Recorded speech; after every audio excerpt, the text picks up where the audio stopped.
All right. Hey, everybody. Dave Whitmarsh for Best Practice in HR. We're hosting another CEO interview and get to know here. So today we have Cassandra, and I'm not going to tell you what company she's from because she has two. So I'll let her get into that.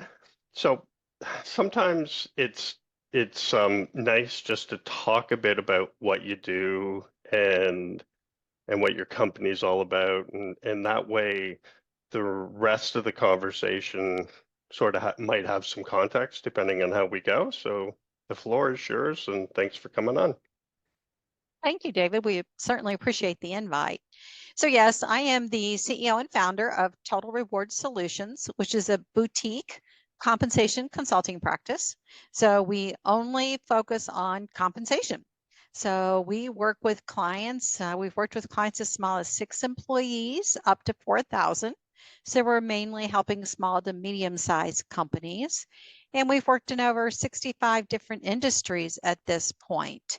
And we're really looking to help them set up the compensation practices, tools, processes, competitive pay rates, et cetera, that allow them to attract and retain and motivate their talent.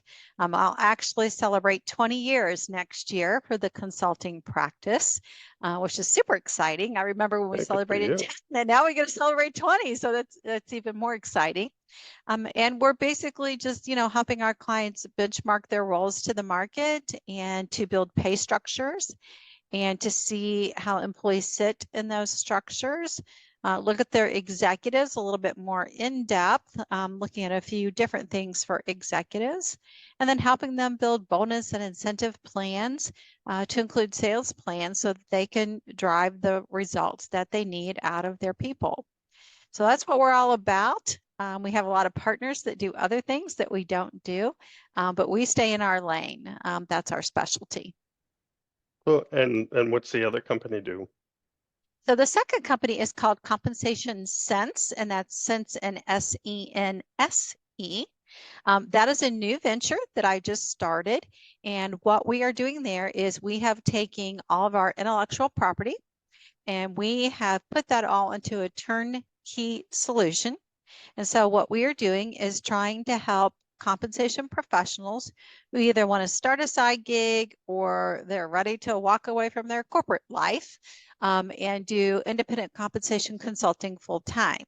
So we've developed a full suite of tools that they need, where they're behind the scenes mentor, and a couple of things that they get. But they don't, they're not starting with a fresh, clean sheet of paper. Instead, they have somebody who's got proven processes and methods and who's there to mentor them. Oh, very cool. Very cool. Yeah, I like that. So I will go on record and say that I think compensation is one of the most undervalued areas in HR. And I think that it has so much potential to motivate, to recruit, retention, and I just don't think it gets the fair shake as far as all the HR, different silos that are out there. And I guess that's one of your function is to make it so that it becomes a strategy, right? And it really is a strategy more than a function if it's done right. Yeah, and interestingly enough, David, I'm speaking to a group of HR professionals next week, and we're going to talk about total rewards and how, you've got to be sure that you balance it all and communicate all of it with your employees. But the bottom line is this: if your compensation is not market competitive, nothing else really matters. I'm not saying you have to be way above market, but if you are below market in, this talent war that we're in and will continue to be, and they say till at least 2030, if you're not at least market competitive, you're going to have some major challenges trying to attract and retain your people. And, there's a lot of data out there now on the internet, right? And employees are getting pretty savvy and trying to determine what they believe their value is in the market, even though the data out there isn't accurate data or the best data. And so they're starting to push back a whole lot more on their employers about where do you get your data from? What is my pay range? Where am I paid my pay range? Why am I paid where I am in my pay range? And so we're seeing a lot of change in terms of employees pushing on compensation, as well as a lot of boards and stakeholders as well. We're literally seeing some boards require organizations to have a starting wage that is at least the minimum living wage for the county that they're located in. So a lot of things going on in the compensation space that are definitely driving it to get more attention, I'll say, than it's ever received in the past. Interesting. There's just so many things, that I really want to go. I almost feel like there's so many questions that I want to ask you about, and I think I will, right? And so in your practice, do you deal with like rewards and recognitions like that as far as the total comp? Do a lot in the reward and recognition space simply because there are a lot of companies out there now that have really built very slick systems for recognition purposes. Occasionally we do get asked to help design some kind of loose non-discretionary type of rewards, but just about everyone. Most companies have moved to more structured bonus programs. And so we do a lot of work in designing those programs, whether that's for customer service or it's for manufacturing or it's for an entire organization, especially ever since way back the last recession we had. Employers have really been holding back on those base pay increases, other than the small blip we've had here in, probably in 20 and 21, 22. And so now we're seeing those start to come back down again to what they were, that kind of 3 to 3.4, if you will.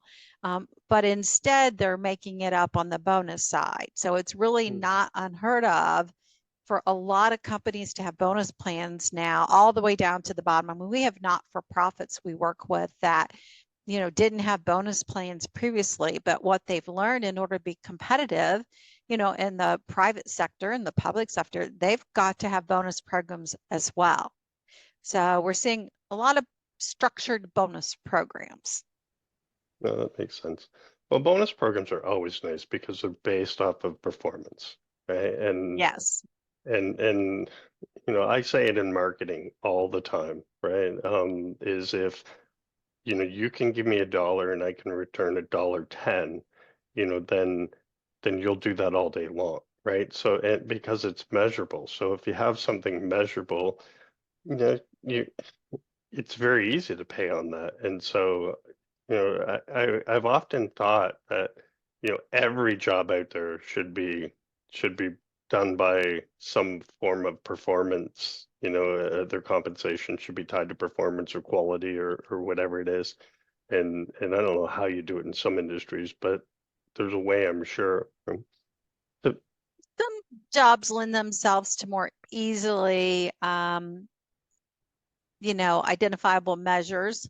Others, after a while, they're pretty routine, and it's pretty difficult to think of, new measurements. And sometimes not everybody should be on, a real individual plan.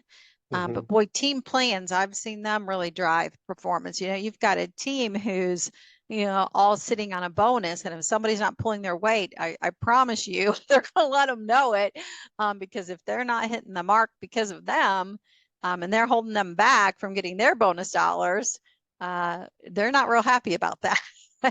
Yeah, yeah. So this question that I'm going to ask is fascinating to me and probably absolutely nobody else. But something stuck with me about 16 years ago. I was on a bus coming out of the World at Work trade show. I can't remember where it was, and it might have been Vegas, and I was talking to a lady, Barb Levine, who was the marketing liaison for Success Factors. And she had said to me, traditionally, the World of Work event is the best event for them from a cost per dollar to sell performance management systems. And I thought, wow, isn't that fascinating? Because I don't think a lot of people really think compensation as being a driver, in performance management, but it totally is, right? Yeah. We see a lot of compensation teams that are also responsible for performance management. Mm, So in whatever shape or form that takes, it seems, in recent years that comp has become the owner of that area in mhm. human resources. Yeah, very, very cool. And then, well, it's nice to have that validated by somebody else. So that's been in my brain for way too many years. So the other thing, I guess I would ask, are you getting flooded by calls as so many of the states have started passing legislation that they have to put salary requests on different or all their jobs? It's interesting. We're located in Indiana, and so Indiana has no pay transparency laws yet. But we have clients who have locations outside of Indiana where they do have pay Hmm. transparency laws, and they're all different. Every state, every law is different, and it is really complex trying to manage to each one of them. So what we eventually see with our clients is if they have, employees in different states with different rules, they kind of go with what's the broadest that covers everyone. So they're not trying to follow rules in every single state. It's funny, I had somebody ask me just earlier today, how's Indiana coming in terms of its pay transparency laws? And I said, well, let's put it this way. You're probably going to have a national law before Indiana has a law. Indiana is very conservative in this regards, and they're just not willing to go there. And it's really interesting. Year before last, I did a panel at our annual Indiana HR conference, and the panel was on pay transparency.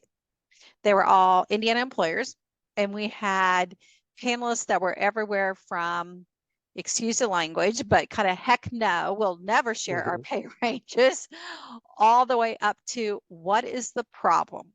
We are a public entity and our salaries have been public for years. Hmm. So it was a very interesting and diverse group.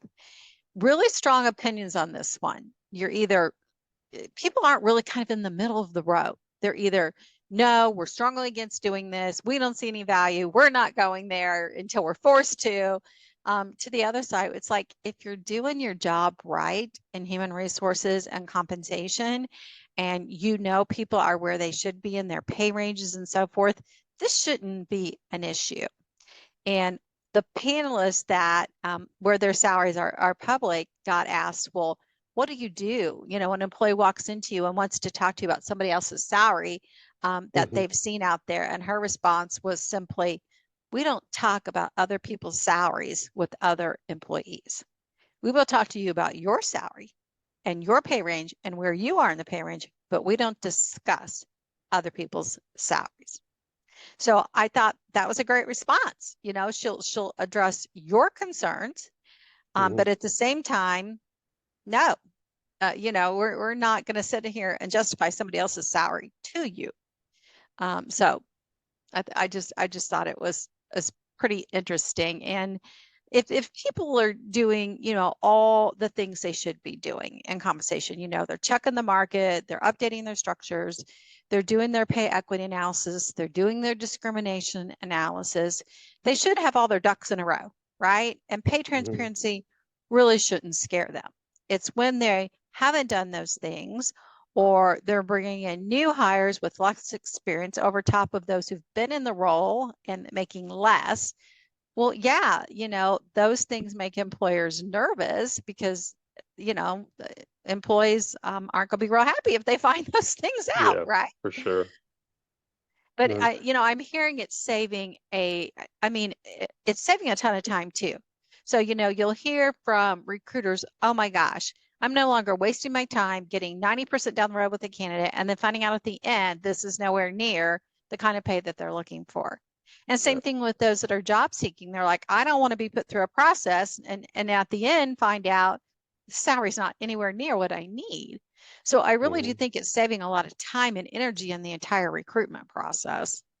Well, it makes sense, right? Because it just I've seen people and talk to people, for some reason, anytime you're in anything HR, everybody thinks that you can get them a job, right? And so, and it's just Yeah. like that's not the way it works, right? But it really is amazing that how the one friend that I have that has had issues finding job, was applying for things based off a title and then found out that the pay range just wasn't for the jobs that they were getting calls back on, just you know weren't even close to what they wanted.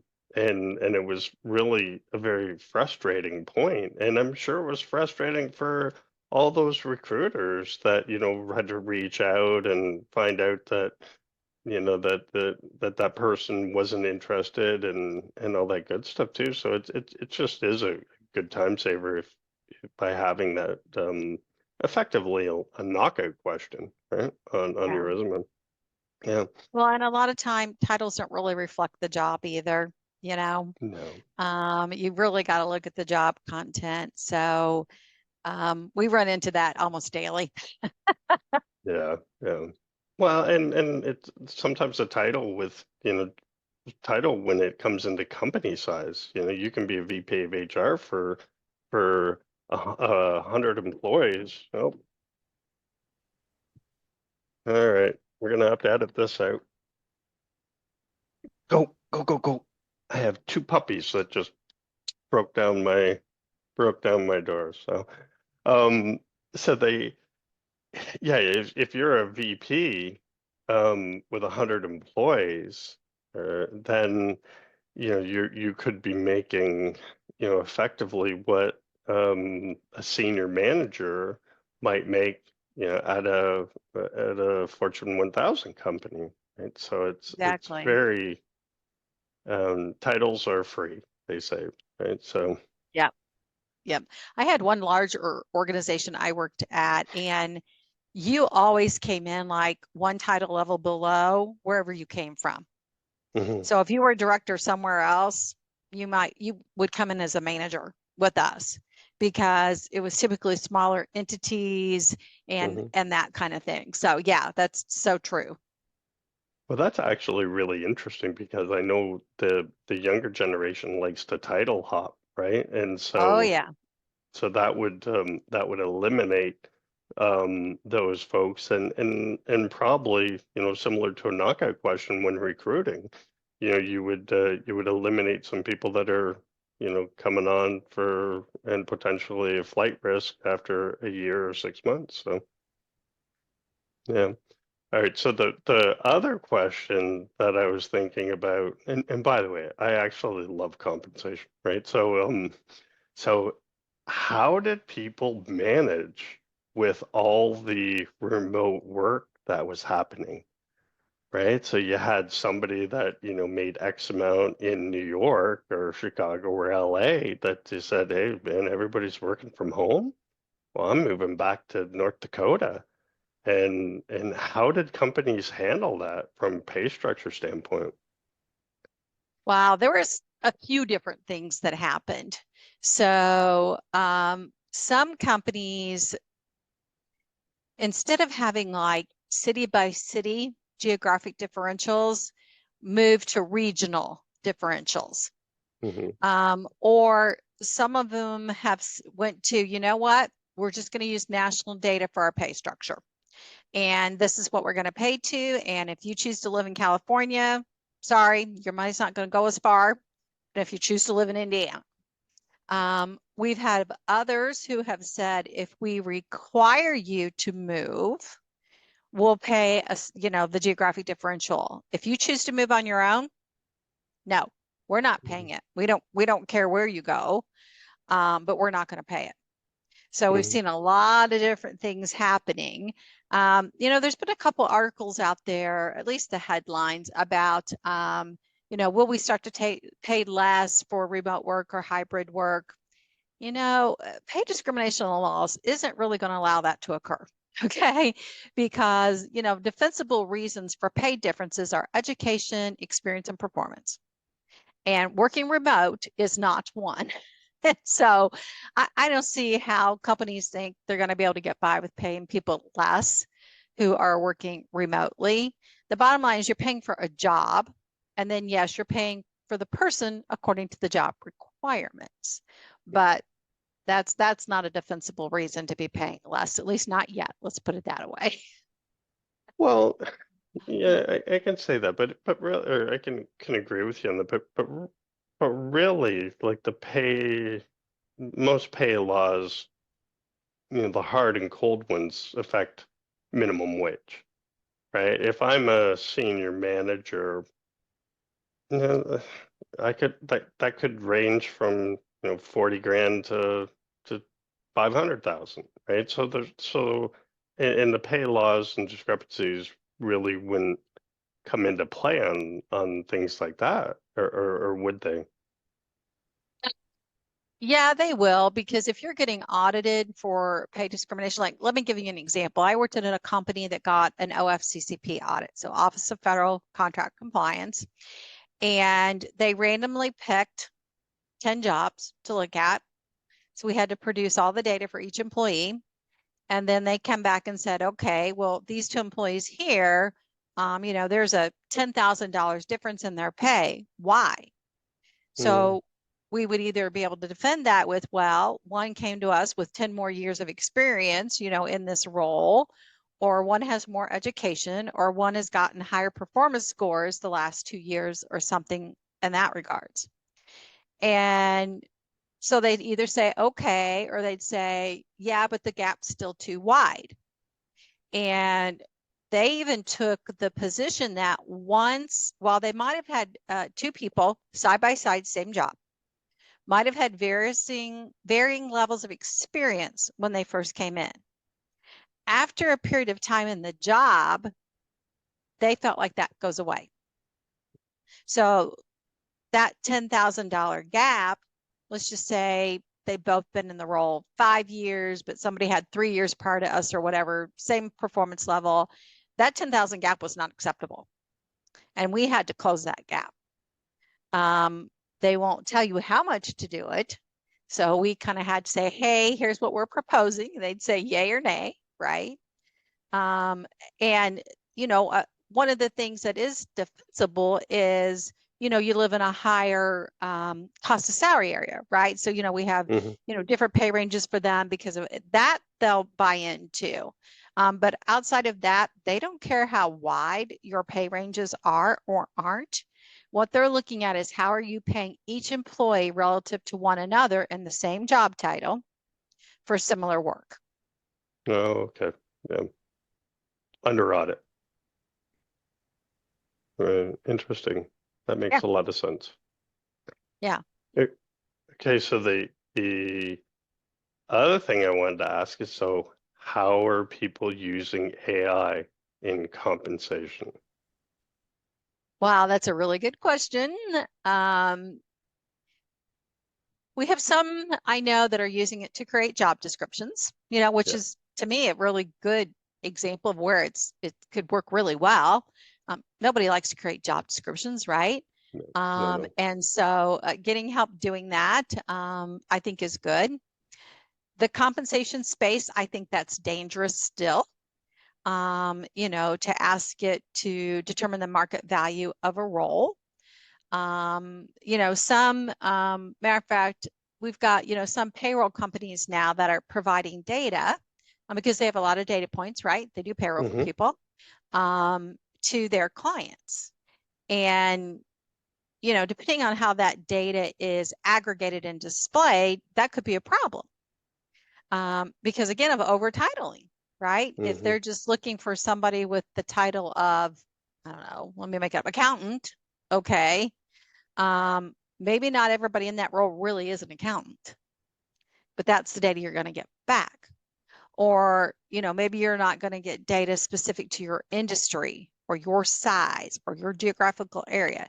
So I think using it for market benchmarking is dangerous. And you also, you don't have the job descriptions or the roles and duties that job does at every company. So how do you know if it's a good match or not?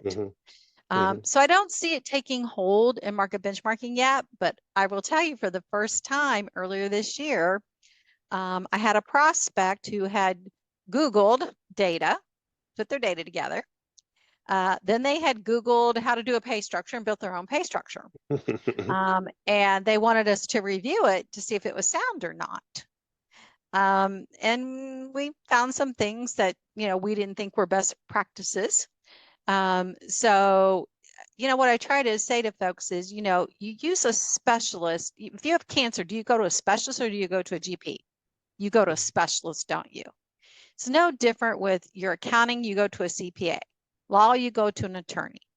Comp has comp professionals. You need to go to a comp professional who has got experience who can help you. But that's just, we're not seeing it take a big hold in comp yet, but just starting to get into the door with job descriptions. Yeah, I've seen some wonderful stuff around job descriptions and matching those job descriptions to competency levels, so that they could go up the hierarchy as far as, promotions and what levels they would need in certain things. It was brilliant. I just loved it. Yeah. So what else are you seeing out there? I'm done with my questions that have been burning a hole in my pocket for a few days now. I mean, what we are seeing is increases are coming back down again. I kind of alluded to that earlier. And, I find that a little concerning because pay increases have not exceeded inflation for the last couple of years. And so it takes employees a while to catch up. So yes, we have many years where their pay increase exceeds inflation, not by a huge amount, 1%, 1.5%, it's not anything great. But then when they don't exceed inflation, they get behind the 8 ball. So, a lot of entry-level employees are still trying to catch up. The economy has moved tremendously. We all feel that just going to the grocery store, right? And they're still trying to catch up. And so my concern is, if you start trying to bring your increases down when you have entry-level employees who are still trying to catch up, you're going to be at risk for turnover, because somebody else who's willing to do more is going to get them. And we all know entry-level employees will change jobs 50 cents on an hour. Yeah. They'll change jobs in a second for, $100, right? It's and sometimes $100 is just the make or break for what they need to keep their apartment and their car and feed for the groceries. So for them, it's a no-brainer, right? So exactly. Well, and I do an exercise sometimes with HR groups where I'll say, okay, let's take this employee who make it up $30,000 a year. Let's give them a 3% pay increase.